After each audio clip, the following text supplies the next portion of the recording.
This is the place to find yourself. Istanbul offers great universities and the lifestyle is really amazing here. So I live at the dorms at Maltepe University and I'm really happy with it. There's a cleaning service every few days and then there's the library nearby which is open 24/7. My first impression when I came was like, it's huge. You have everything in one place. When you first come to Maltepe University, you don't know where what is and you're like, oh my God, I need help. Guess what? You're not alone. There is the international office people over there. They're like family. They're very helpful and they're always there for you. Istanbul is the perfect mixture between ancient and modern. Coming into this city helps me discover myself, learn about so many different cultures, learning about the world, which will help me in writing future books. At Maltepe University, we have a lot of research centers. Because of that, we have the ability to participate in a lot of international projects.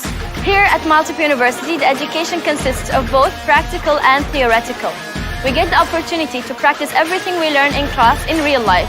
So after we graduate, we have a degree and we can work all over the world. People come to Istanbul all the time, but what they really miss when they visit are the antique shops, which contain thousands of years of memories and also a thread of the modern future. I like to use every minute and just get out and hop on the ferry and just go from the Asian side to the European side and just enjoy the wonderful weather with the wonderful Bosphorus behind me and just enjoying the moment of Istanbul. Istanbul is very beautiful with great culture. This city is the symbol of diversity. Come and study at Maltepe University. Come here and feel like you're home.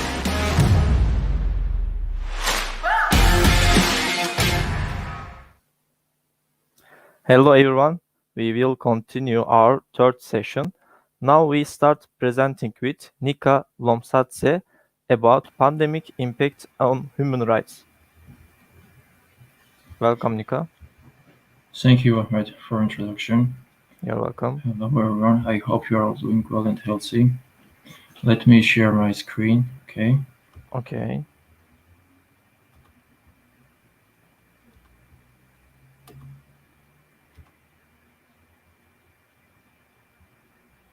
I hope you can see my screen now.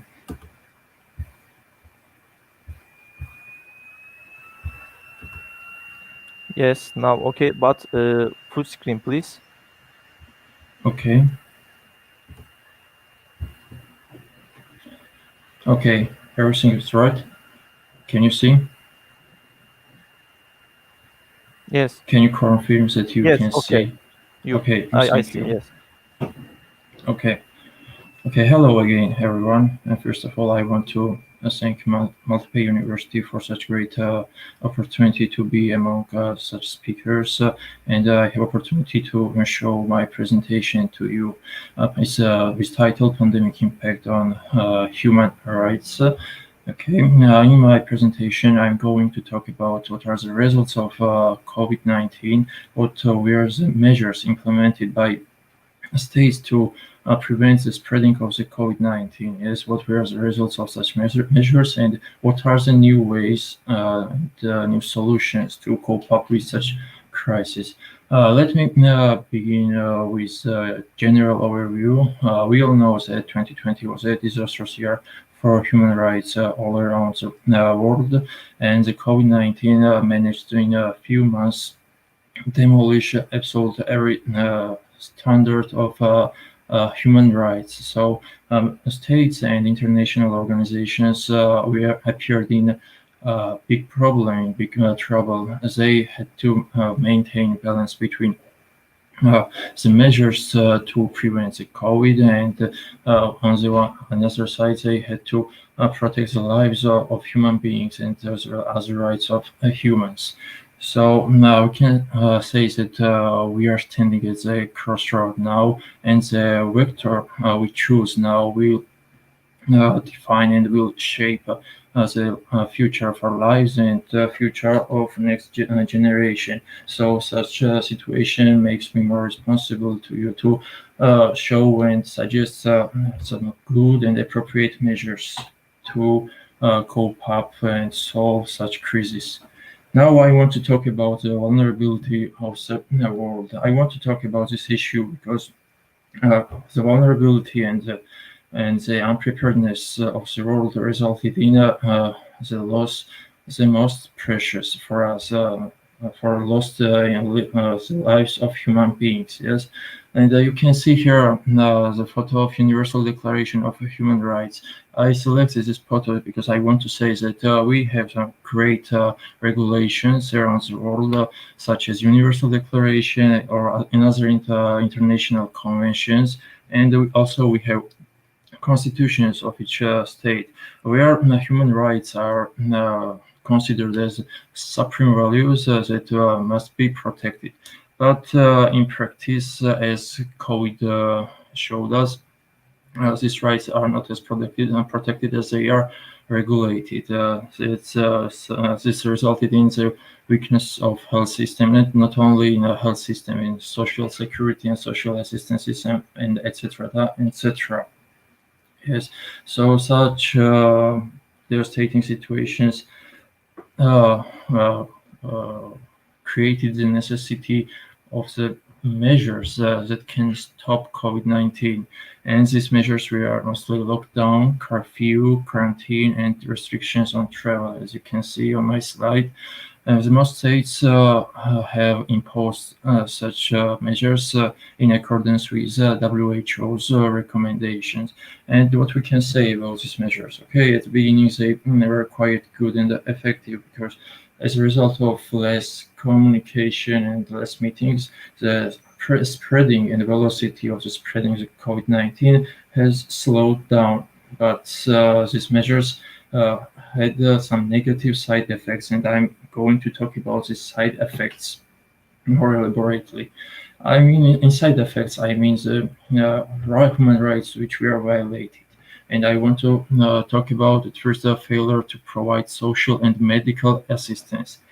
Most of states really failed to provide their citizens appropriate and good medical and social assistance. For example, we can say cases in Italy where doctors were forced to choose which patients they will help and which patients they have to leave or die because there were not enough equipment or enough persons to help everyone. Absolutely. Also, besides this, I want to mention that not only infected persons, but absolutely everyone has right to receive social and medical assistance, no matter person is infected or not. And why I'm talking about it, I mentioned one case which happened in China, and one person, the man was quarantined because he was at risk of COVID-19. Yes, now we can say that being in quarantine is quite good measure, but on the other hand, this man had the only son who had cerebral palsy, and this son was left alone carelessly in the home. That resulted in the death of the guy. So it's obvious that countries, when they take such measures, they should take some additional measures to provide social or medical care for other patients. Yes, for example, in this China's case, the boy who had some another problem of health should be taken in some special shelters or special hospitals where he would receive the special treatment. Okay, healthcare and without discrimination. This is another big problem in the reality of COVID pandemic because many majority don't want to. Some minorities and groups did not receive the social and medical assistance, and we all know that everyone is entitled to excuse me to receive such medical care. They are born as human beings, so they are entitled. I want to touch about problem of undocumented migrants, so non-citizens and people who live in the area where armed forces are situated. According to the Committee of the Red Cross, almost 66 million people lives in such area, and they have no opportunity and have no access on the medical care. So all states and all international organizations should take any measures, every measures to provide them any equipment or even vaccines or any help to help and to save their lives. Next problem I'm going to talk about is unemployment and labor rights. You'll know that many people lost their jobs due to the lockdown, as well as many people lost their salaries which left them without income. As a result, then they fell into extreme poverty, and they could not no longer support themselves and feed themselves, their families, their children. Yes, what's more, some of them had to sold their houses, and they had no help to live in the streets. Yes. Now I want to mention WHO's words that say that measures can't be implemented at the expense of excessive restrictions on human rights. So what it means that when you restrict some rights, it must be in legal frames, and also states must provide another compensation to mitigate the strictness of the measures. So, as a recommendation, I can say that governments should have forced employers to pay wages to their employees. For example, I can talk about the case of Georgia, where after the lockdowns, the employers don't want to pay salaries, and the government forced them to pay their employees these wages. Another measure could be next that governments should help their citizens financially, and not financially, and provide other social assistance himself. For example, provide food and drink, and gives shelter for the homeless people. Next is the right to education. The transition to a learning affected children unequally. According to the UNICEF, 90% of children wasn't able to have access on a learning education system, and they did not have the opportunities, tools, or even internet or any service that is needed to keep on learning. Yes, so therefore, countries should ensure that their children are provided with such services. And in case of lack of finances in the country, assistance can be provided by international organizations. Of course, maybe these measures could not solve this problem absolutely and thoroughly, but it will reduce the violation of the children to education. Okay, now I can tell some short sum up. So these measures such were lockdown, quarantine, curfew were somehow and relatively effective at the beginning, but they caused the violations and bad circumstances for human beings. Now I want to talk about illegal actions of governments and public figures. The first action what I can recall is restriction of freedom of speech and expression. Is based on Freedom House report. At least 91 countries have experienced restrictions on the news media as part of their response to the COVID-19 pandemic. It's so, as this right must not be restricted. Everyone should have opportunity to freely express their position, and also this rights helps to raise awareness of the people of society to know what are the real dangers and what we can do to survive from the COVID. And next illegal actions I want to talk about are happened in Kenya. And here you can see two cases, and here you can see the question how lawfully these measures were implemented. Yeah, in Kenya, I will begin from the first case where A 13-year-old boy was assassinated by the police officer who enforcing the coronavirus curfew. Before the fatal moment, this boy was told by her mom, who heard the shotguns and thought that it would be safer if they would go upstairs. And the boy was on his balcony when they heard more shots, and finally some stray bullet hit the boy, and he unfortunately was fatally shot and died. And his devastated family is now calling for justice. And they say that police have been chaotic and abusive at the time of crisis. The president of Kenya apologized for this, but this apologize cannot change anything. The case is devastating and outrageous. Yes, and then the second case is also outrageous, quite outrageous case where 4 months years old baby never died. Okay, and police watchdog has begun an investigation into reports that the baby died after officers on curfew duty refused to let them to hospital. This baby had breathing problems, breathing difficulties, and as medics, as doctors said, the child needed to go to a referral hospital that was situated 25 kilometers away. But officers at roadblock did not allow them, their parents, to go to hospitals, and as a result, the baby died. So we can mention one recommendation, one way here that we can that governments can do if during the curfew, if people is ill and he's going to hospital, he must be allowed to go to hospital and must not be and the right to movement must not be restricted in such cases.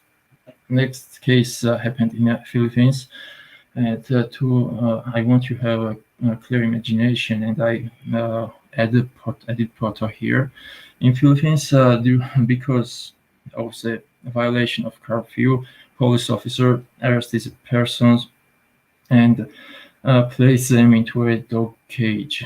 Okay, another outrageous case. All governments should take measures to, after the arresting or the people be treated in line with human rights.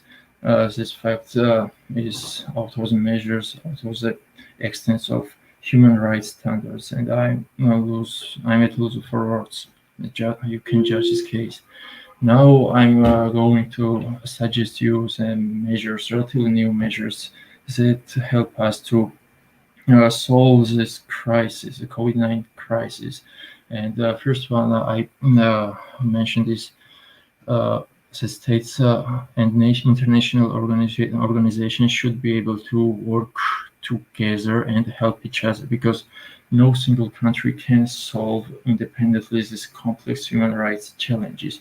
So we should help each other with finances, food, or another medical equipment, or even vaccines. Yes. Next measure is raising awareness. I think it's most important measure. Yes. Because the success of efforts to contain the spread of this virus is largely depend on access to accurate, reliable, diverse, and timely information by authorities, by media, or doctors, etc. And therefore, freedom of expression should not be restricted because everyone, absolutely everyone, had access on the information. Next measure is people's and stakeholders' participation in policy-making process. I mean that in the process of creating new policies against pandemics, governments should ensure that people who are affected by COVID-19 will participate in policy-making process, because people are better aware of their problems, and their participation will accelerate the solution of the crisis. next measure is to everyone has access to health services, and this must be ensured on a non-discriminatory basis, especially when we have cases of vulnerable or marginalized groups, including undocumented migrants and people who live in armed places, military places, and etc. Also, one general recommendation for is that when quarantines or lockdowns are imposed, governments are obligated to ensure access to food, water, healthcare, and caregiving support. What I mentioned already when I was talking about the violation of right to labor, especially now. Next measure is that in the case. Sorry. Wait. Okay. It was a little delay on my screen, and I'm sorry for that. Okay, next measure is about right of education. The states should cooperate with schools and ensure that the children are provided with special tools, equipment, and services for learning. And as I mentioned before, in case of lack of finances, the international organizations are obliged to help the states.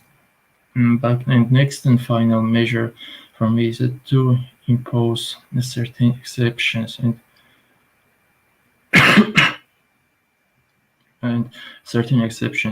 to from the period of curfew. And people should not and we should not restrict the right of movement during curfew when he or she, when the person needs emergency care and he is going to the hospital. Yes, so that's all measures. I think that if we implement these measures, we can mitigate the strictness of the situation of this crisis, and if we help each other and unanimously we implement these measures, we can cope up the COVID crisis, and finally we will win. Thank you very much. Thank you for your attention. And here are the references. If you have any question, please feel free to ask me. I will be happy to answer you. Thank you for the presentation. No more question now. Thank you. And now I am inviting to Andre Renata to give her presentation about the right to adequate housing, the case of homeless people in Peru.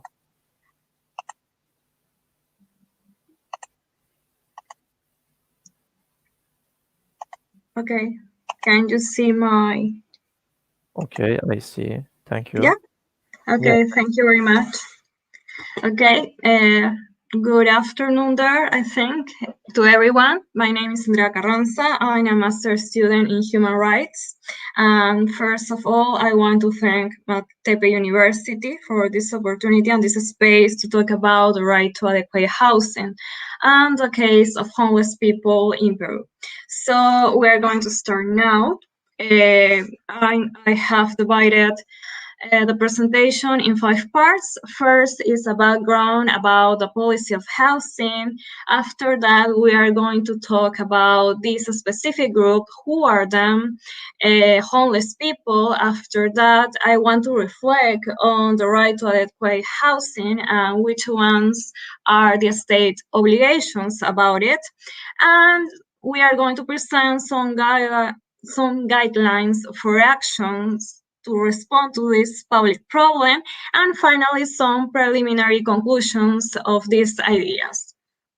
Okay, so first of all, I want to introduce that in first place, in Peru we have an overlook of the vulnerable populations.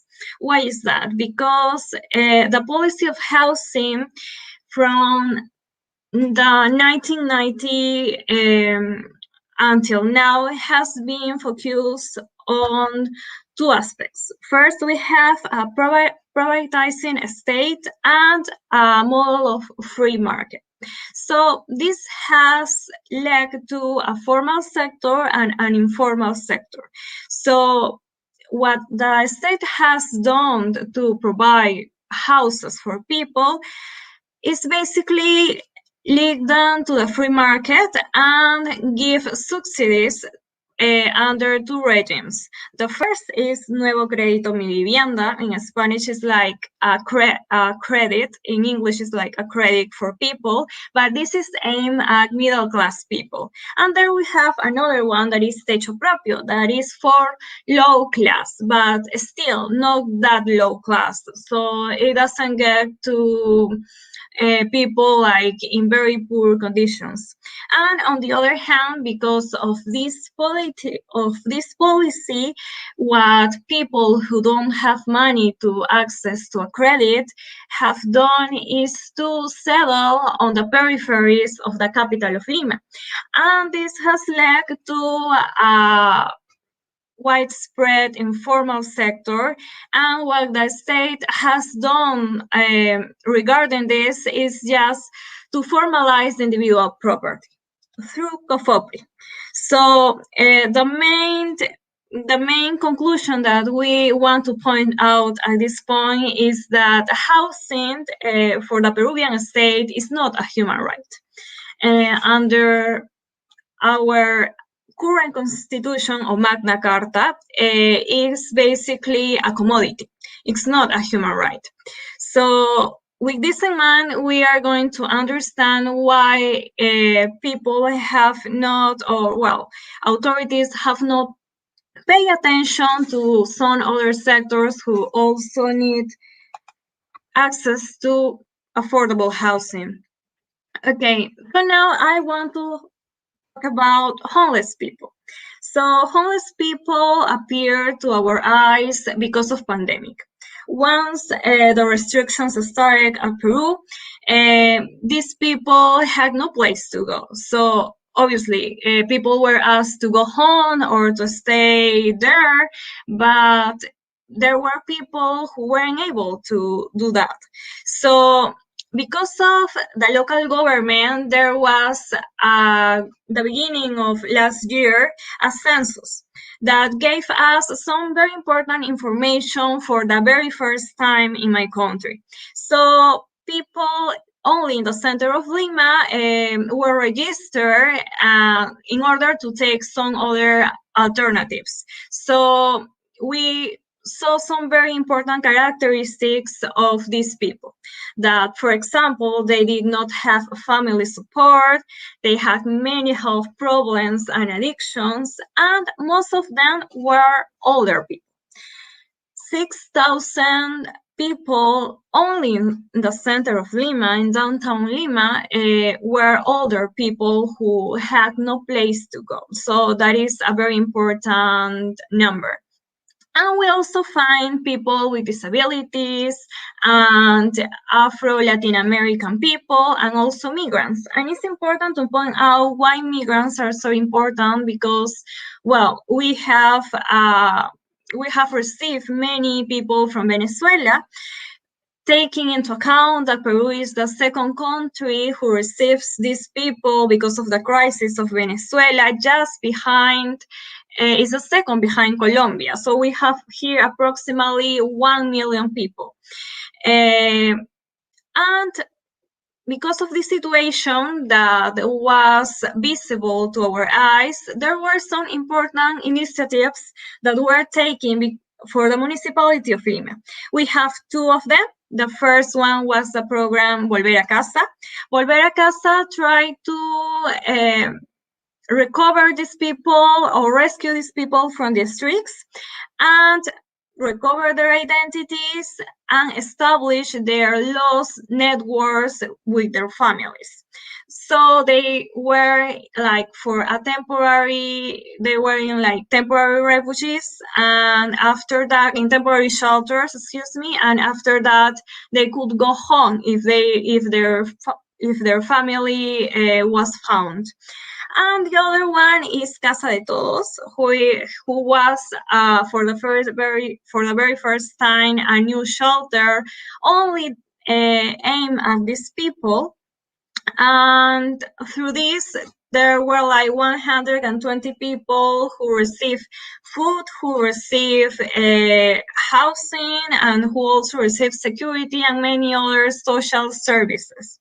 So those were very important, but still we have many people in the streets because it is not enough. Now, if we think about why these people are on the streets, it's very important to think about the socioeconomic context in Peru. First of all, when these people were asked why they ended up in streets, let's say that they had lost their jobs, or maybe they had no opportunities, and living in the street was like the only way to cope with their lives. And it's very important to take into account that 70% of the labor market in Peru is informal. So there are very precarious jobs, and there is almost no social security like for unemployment. So that does not exist in Peru. So obviously many people, and because of pandemic, this has become more dramatic. Because right now, like 10 points, like we have like more than 30% of our population who are in poverty. Finally, well, in third place, we want to reflect about why these people are important and why people or why the state has not taken into account these people. As I said at first, the state does not care about vulnerable, well, does not care a lot because it has improved, we have to recognize, but regarding housing or housing rights, there is no like a very high development. So that's why we have to remember that the right to adequate housing, that is a human right, and there are state obligations regarding this. So first, our reasons to state this are that it has legal and moral support. The Peruvian Constitution or the Peruvian Magna Carta does not recognize literally the right to adequate housing. However, we have a numerus apertus clause, that is Article 3, that permits like or gives like a white card to any other fundamental right. And we also are part of many human rights treaties.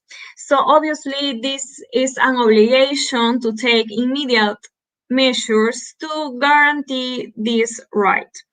And these immediate obligations are basically these three.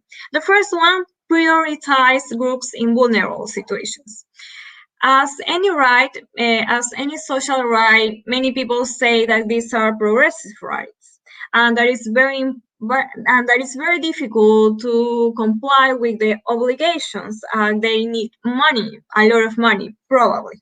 But we need to, if we only focus or we use a focalization program, we can center on vulnerable situations, because as there are like some minimal obligations, we also think that there is a minimum population that has to be covered, and there are not many. It's like we are not going to build houses like for 600 people, like maybe shelters or temporary estates for these people. So it's very important to take into account who are the people who need the most this provision of house.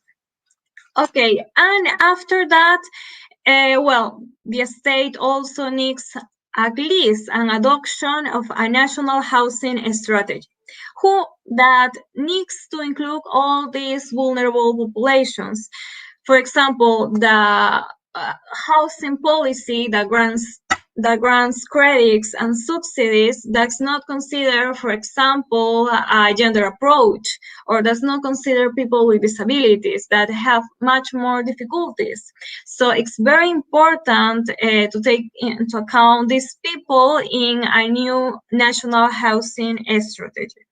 And Also, it's very important to have effective monitoring of the housing situation. As I mentioned, before 2020, we did not have any idea of how many people were on the streets.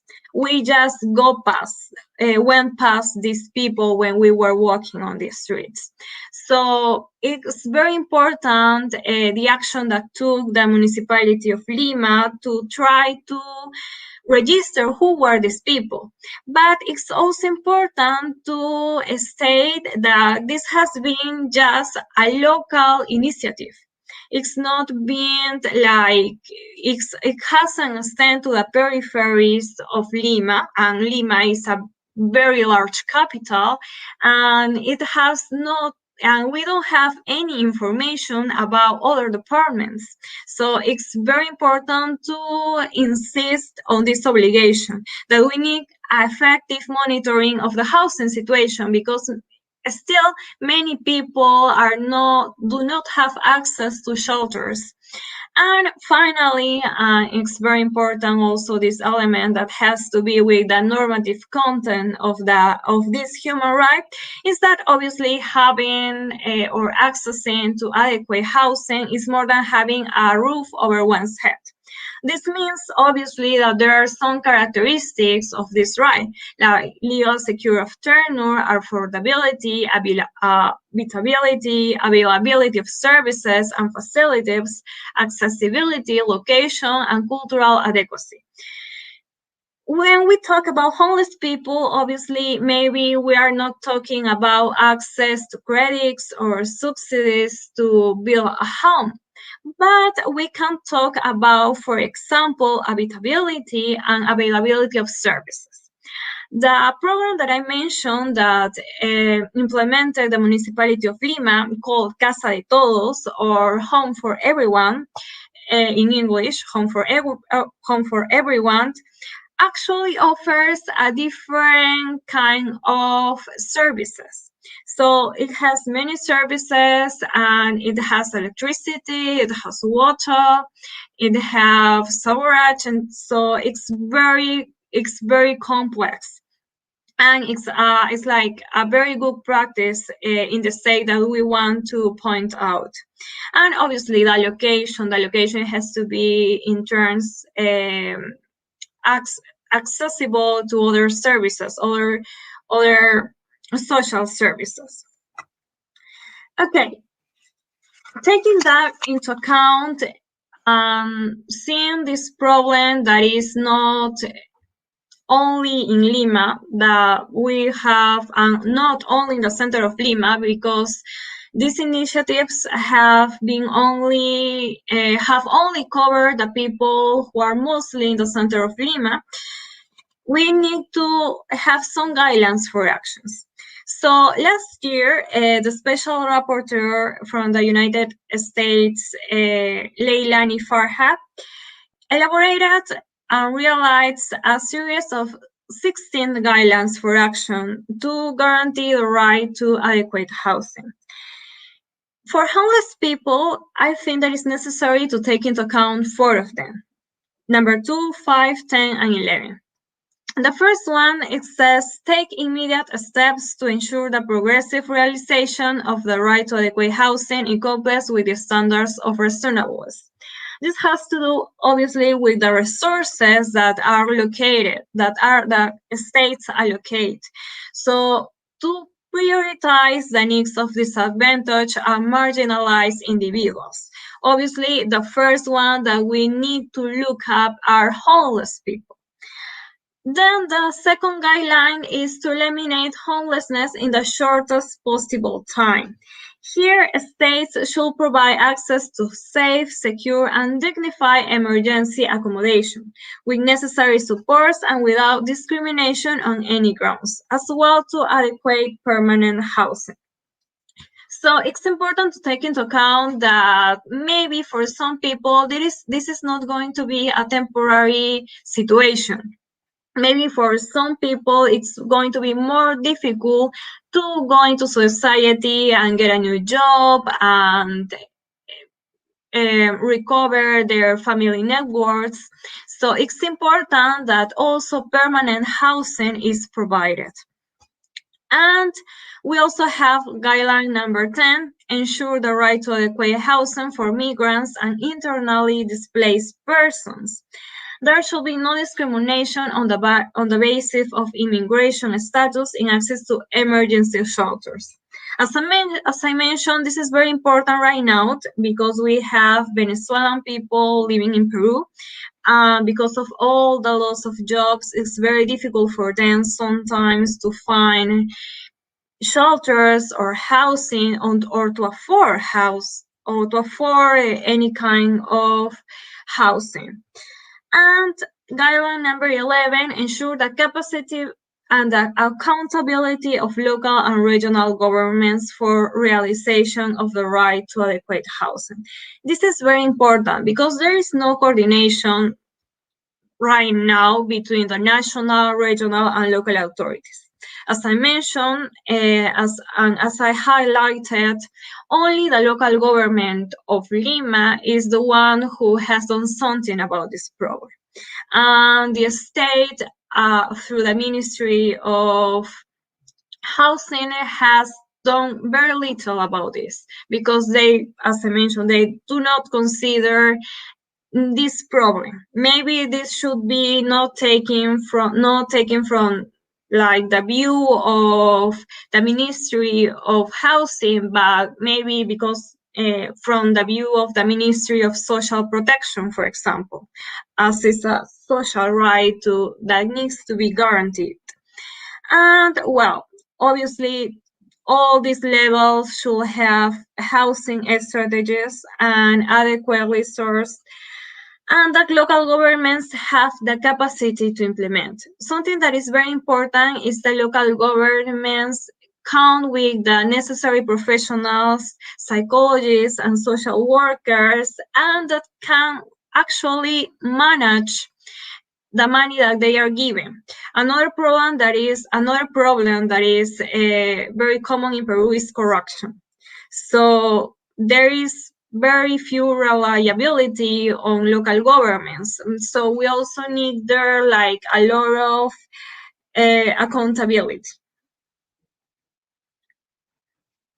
Finally, after all these reflections, we have some preliminary conclusions. The first one, as is evident, is that in the Peruvian state, policymakers have not internalized during the last decades that housing constitutes a human right, because the scheme aimed at the provision of housing is basically guided by the free market, with measures such as subsidies or the formalization of property. The second one is that obviously our population that we are focusing on. The population in the most vulnerable situation with respect to the enjoyment of the right to adequate housing is made up of people living on the streets, whose vulnerabilities also intersect because most of them, they are old people, they are people with disabilities, and at the same time, they are poor and have a series of diseases. So they have there are many vulnerabilities in just one person that we need to attend. And finally, obviously, the obligations of the Peruvian state must immediately comply with monitoring the situation. The first step to take action is to have a very clear register of how many people we have in the situation, something that we do not have right now. So once we have this information, it will be possible to coordinate different actions between different entities and provide them, and we need to provide them also with the sufficient resources to address this problem. And obviously, always from a human rights-based approach. Always trying to apply the non-discrimination clause, trying to take into account participation, trying to take into account focalization of vulnerable groups. That will be it from me. Thank you very much. Thank you for the presentation. And now I am inviting to Doğan Korkmaz to give her presentation about digital literacy of Generation Z university students during COVID-19 pandemic in the postmodern society. Welcome. Welcome. Share the presentation, please. I shared it. Now. Can you see it now? No. Yes, now okay. I see. Share the full screen, please. Is it okay now? Yes, okay. Okay. Now, my name is Doğan Korkmaz. I am PhD student at Maltepe University. My subject is digital literacy of Generation Z university students during COVID-19 pandemic in the postmodern society. I would like to start the definitions of digital literacy. The meaning and description of digital literacy can vary greatly by source, actually. And digital literacy concentrates on 21st century skill, and it is related with effective and appropriate use of technology. The American Library of Association defines this digital literacy simply. This is the simplest and the clear description. The ability to use information, first. Secondly, communication technologies to find, evaluate them, create the information, and requiring both cognitive and technical skills.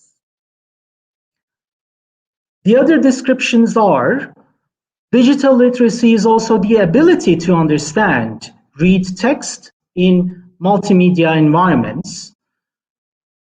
And digital literacy means the capabilities for living, learning, and working in digital society. And this is the most important one, I believe. Creativity is an important in education as digital literacy, and we should treat it with the same status. Sir Ken Robinson stated this sentence, and it's very important. And lastly, digital literacy is a lifelong learning process, as you know. There are 6 core skills of digital literacy, actually, and these are collaboration, critical thinking, creativity, character, communication, and citizenship. If we take collaboration, the ability to work collaboratively with teams, and we should have strong interpersonal skills. We needed interpersonal skills. And second one, critical thinking. We have to evaluate arguments and information and apply them in the real world, in the real digital world, actually. And third one is creativity, the ability to ask questions to generate new ideas. And the fourth one, the character, the ability to make learning an integral part of living. It is the part of our character and it's part of our life, you know. And fifth one, communication, the ability to communicate through a variety of methods with different audiences. And the last one, citizenship, the ability to solve complex problems based on diverse values all around the world. And the main or basic part of my thesis, I mean PhD thesis, I'm studying on Generation Z deeply. We have some statistics here.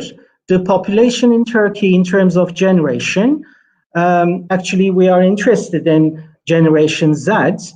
There are nearly 29 or 30 million people in Turkey at the moment. This is a very big figure, as you see. That's why the Generation Z is an important character. If we just evaluate, if we look at the female population of Generation Z, there are 14,377,285 million people. That's a very big figure as well. And what about male figures? And there are 15,143,000 people living in Turkey as the member of Generation Z. Totally, as I mentioned earlier, there are nearly 30 million people of Generation Z who live in our country. What is Generation Z? They are the individuals born between 1997 and 2021, and in different sources we have different figures. That's why I just chose this one, 1997 to 2021. Years vary, as I stated. What are their characteristics? They are definitely digital. They are multitaskers, they are tech savvy, they are pragmatic, they are social media natives, and they are globally minded. And as you know very well, Generation Z is always connected. They have been working, they have been just using their smartphones nearly 16 hours per week. And on the other hand, their attention span is too low. Their attention span is 8 seconds. And the last figure, they watch twice as many videos as any other demographic in our culture. What are the preferences of Generation Z, especially in our country? Generation Z prefers individual tasks over team-based activities. On the other hand, they greatly value physical connection. Secondly, Generation Z prefers independence, but not isolation. Thirdly, Generation Z likes to learn independently via online platforms, especially from YouTube, you know. And last item, Generation Z seeks out learning opportunities to enhance their skills. What are the basic norms of Generation Z? The basic norms are freedom, personalization, honesty, entertainment, cooperation, innovation, and speed. And these values, these norms, generally just meet or just match postmodernism values. What are the top priorities of Generation Z university students? The first one, we have to put or change our programs on career focus based. I mean, programs have to be career focused than ever, because after graduation, they want to start their career in a short time. That's why programs have to be career focused. And second one, because of the COVID and because of the global economical crisis, not in Turkey, but all around the world, tuition pricing is an important issue. And students just are looking for the lowest priced universities because of their financial situation. And thirdly, sophisticated technology solutions are now necessary in order to reach the high-tech technology. And number 4, diversity is becoming popular in the campus. In our campus, in Maltepe University, we'll see very different students, I mean, from different races, from different cultures, from different nationalities. That's why it's a good thing. Diversity is becoming very popular.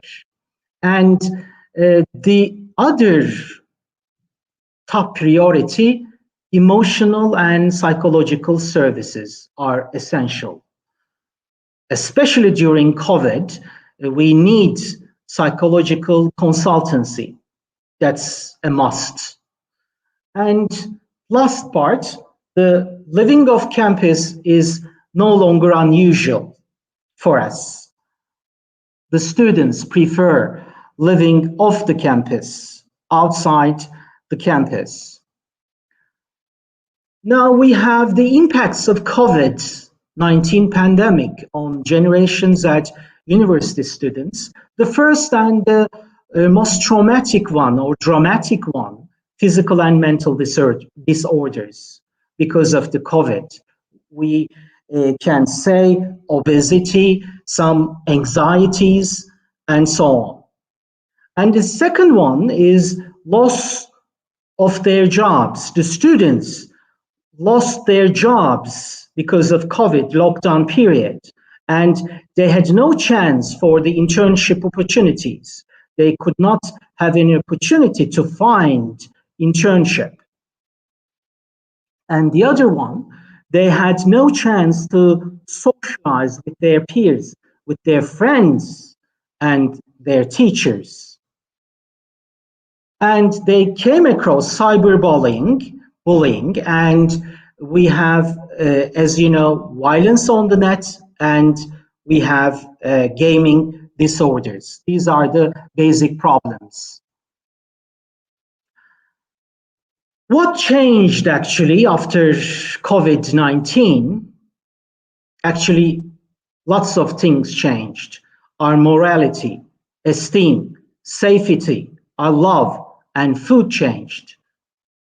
And the main thing is internet, and digital life is in front of our business. It is the most important thing. And how to overcome this, how to solve this problem, the main solution is to start digital literacy education at a very early age. We should start digital literacy education in the primary or secondary school, maybe earlier, in the kindergarten. And is it enough? No, it is not enough. The second and the most important one, we have to improve the digital literacy skills of academicians in the universities. Otherwise, there is no solution. We cannot solve the problem if the teachers cannot just cope with or cannot just solve the problems in digital literacy. They cannot teach anything to digital natives. Okay, thank you for your attention and thanks for listening. Thank you for the presentation. And now I am inviting to last presenter on this session, Fidan Ibadova, to give her presentation about education management strategies of the world countries in the period of COVID-19. Hello everyone, you can see me? Hello Fidan, yes, I see. Hello everyone, my name is Fidan Ibadova. Now I'm gonna share my screen. Can you see my screen?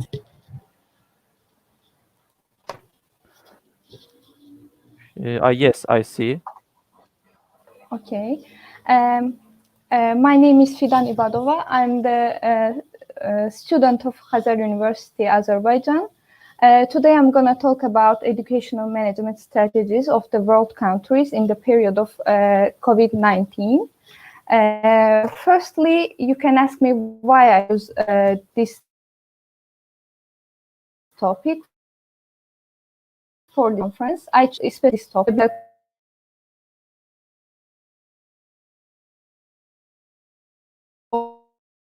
Students and teach in ways not level and education. Also on where they problem. have programs. Secondly,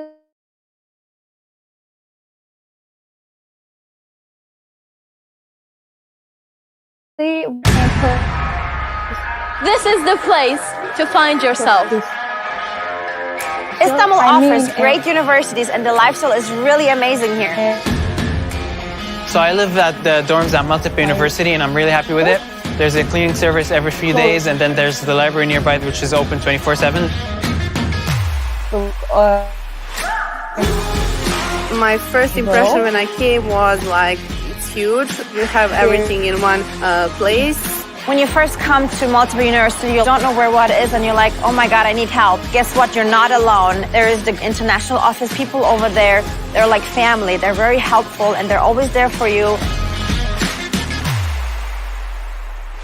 Istanbul is the perfect mixture between ancient and modern. Coming into this city helps me discover myself, learn about so many different cultures, learning about the world, which will help me in writing future books. At Maltepe University, we have a lot of research centers. Because of that, we have the ability to participate in a lot of international projects.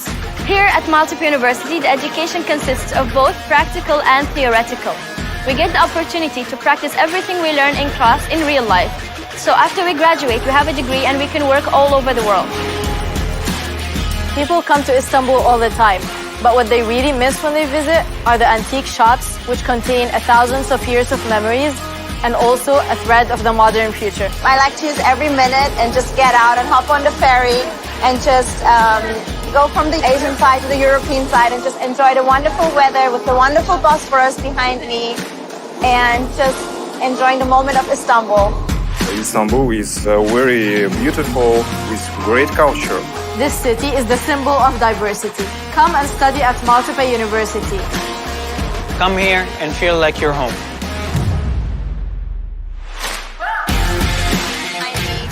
And just enjoying the moment of Istanbul.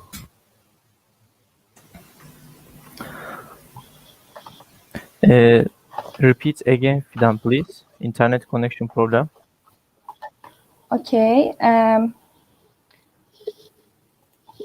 Okay. You can ask me why I choose this topic for this conference. I choose especially this topic because COVID-19 really changed different. Not only depending on of edition, but also where they have studied programs. Secondly, what's the of my research? My research to take a look Fidan, at internet having to and program. the education strategy. Study. Now, Fidan, technical internet problem. Thank you for presentation, Fidan. Now, this is the end of the International Humanities and Social Sciences Student Congress. This is the end.